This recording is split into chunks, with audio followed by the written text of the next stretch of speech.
Hello বন্ধুরা, good evening. সবাই কেমন আছো? তো দেখো, আজকে আমার সঙ্গে কি বড় একটা বিপদ ঘটে গেছে।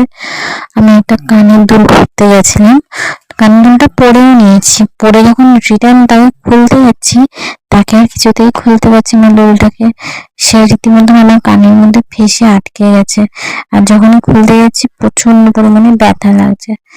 তো অনেকক্ষণ ধরে চেষ্টা করেছি, কিছুতেই খুলতে পারছি না, কিছুতে এদিকে ব্যথাও করছে ভীষণ। তা আমি কি করেছি, আমার মায়ের কাছে চলে গেছি। দেখতে পাচ্ছ, আমার মা অনেকক্ষণ ধরে চেষ্টা করার পর লাস্টে করাত দিয়ে কানের দুলের এক সাইড কাটছিল, কেটে তারপরে এটা বার করেছে। কানের দুলের গুজিটা দু ভাগ হয়ে দুদিকে গুজে গেছিল, এই জন্য বের করা যাচ্ছিল না।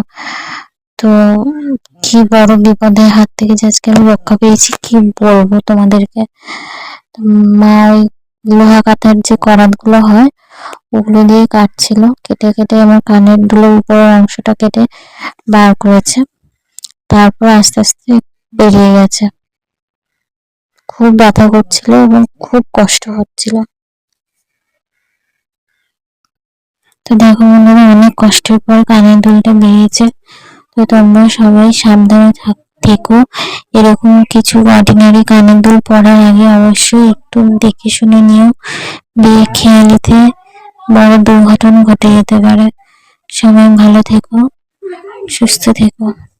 দেখতে পাচ্ছ কানের দুলের অংশটা কেমন আটকে ছিল কেটে দেওয়ার পরেও। তো টাটা, বাই, সবাই ভালো থেকো।